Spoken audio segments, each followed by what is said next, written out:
All right, first impressions of the Nikon 7200 FL, that's the fluorite lens, versus my Tamron 7200 first gen. Well, first off, let me start off by saying I love this lens, the Tamron 7200 first gen. I've also used the G2. I rented it. I don't remember what I rented it for. Oh, it was a wedding. I rented it. There was one thing I didn't like about it, and I'll get into that later. Other than that, it was a beautiful lens, and it worked great. This one I've had since probably, it was late 2014, almost 4 years. I've used it almost exclusively with the D750 that's recording this video. Shot a lot of action sport type stuff.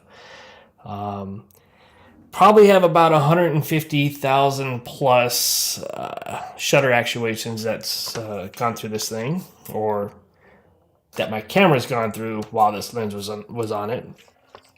I've used it for super hot, super muggy events, all-day events. Used it for negative 20 degrees eagle photography. Like freezing cold. And the last season I did it, it was so cold that even I could tell that my zoom ring was really stiff. Like it was super cold. I try to take care of it, meaning put it in a Ziploc bag, and try to get it used to the environment before I actually open it so the air hits it. And it doesn't always work out great. I got a little bit of fungus on the inside of the lens, but doesn't affect the pictures at all. So I thought it was time that I upgraded, and spent a lot of time researching and a lot of thinking. Do I need it? Do I not need it? But this is probably the lens that I use 98% of the time, maybe even 99. I mean, it's so I'm using my D750 with my Tamron 15-30 2.8 on this camera, and I have a Nikon 50mm 1.8 prime over there. I use that periodically. Usually use that lens for astrophotography, maybe landscape stuff, couple portrait type stuff with dogs. But this lens, use it probably 98-99% of the time. Love this lens. Thought about selling it because I was getting this one, or I was getting something different, maybe the G2. But I decided I think I'll keep it. Keep it as a backup. Keep it for my eagle photography because I'm not sure I want to put this bad boy out there. So this bad boy, the Nikon 7200 2.8 FL. I mean, this is a refurbished one. I didn't buy it new. I couldn't spend almost $3,000 for a new one. I got this one for a pretty good deal. It's $2,000 plus a couple hundred in taxes. Right away, I noticed it looks brand new. It feels brand new. It didn't come in the original box, but I don't see any wear marks at all anywhere on this thing. At all, anywhere. The focus ring feels really smooth. The zoom ring compared to this one feels superb. It's so easy. I mean, it's almost too easy. This one was pretty stiff. I got used to it, but shooting all day, every day for like 5 days straight, it kind of wears on you.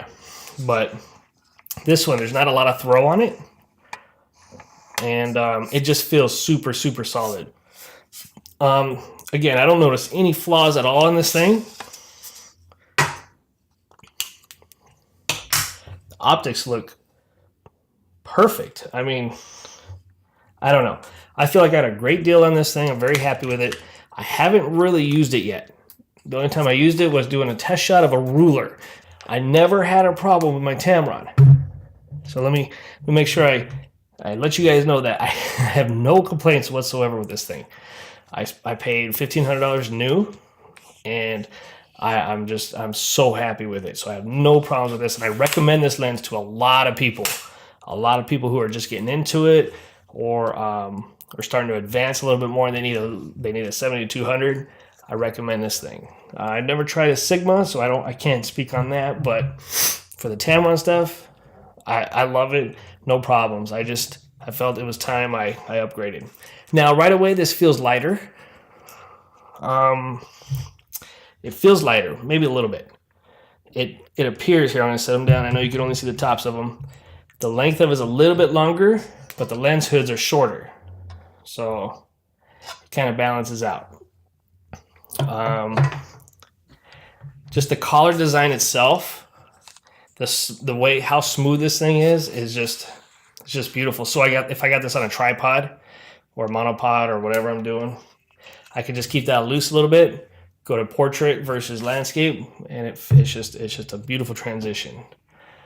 So my first impressions on this lens, even though I haven't gotten a chance to use it yet, it's been cloudy out, it's been kind of rainy. There's no dog events going on right now, so it's just sitting in here waiting to be used. My first impressions are, I love the build quality.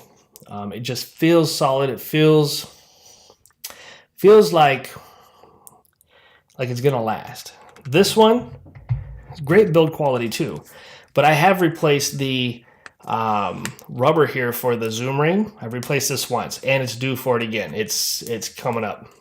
Not a big deal. I'm sure it's going to happen on the Nikon too. I don't know. I use it a lot. It's not a big deal. Doesn't hurt the usage of it, but I feel like I could be a little bit more confident out in the weather. So I'm still not sure if I'm going to use this for eagles or not. The weather's usually pretty rough out here for this, but I'm undecided yet. I've never used a filter on the front element. Never used a filter. On this one, I do have a tiny little scratch right in the middle, but it doesn't matter. At this focal length, especially shooting 2.8, really wide open, you'll never see that, ever. I've debated about getting a filter for this, talked to another photographer buddy of mine, and he's never used one either. I don't think I'm going to get one. I'm just going to take care of it, use my lens hood all the time. I don't know. I wish I could tell you more about it right now, but I haven't used it. The autofocusing on this one is really good. It's really fast. I feel like this is faster. When I was just putting it on my tripod and I was doing some quick tests on far to close, I feel like this is faster. It just feels like it. This one, I think I had a little trouble, and I'm shooting with a Nikon D5. All right. So the AF in this, super fast. Okay. Especially compared to the D750 that I've shot for years. But what I feel like with the Tamron lens, when a dog's coming at me full speed, I don't always hit them in focus. I feel like it hits maybe 3 out of 4. This one I'm really curious to see. I feel like it's faster. I hope it tracks faster, especially with dogs coming at me or anything coming straight at me. But I'll be doing some videos in the future. Try to go in a little more detail. Real world stuff. You can go Google and you can look up YouTube videos on the technical stuff of this. You know, how many grams is this way? How many grams is this way? Whatever. I just want the real world usage stuff that I want to put out to you guys. So, all right. So, how about any of you out there? Have you guys switched from a Tamron Gen 1 to a Nikon FL? If you have, let me know your experience. Good or bad. All right, more videos come.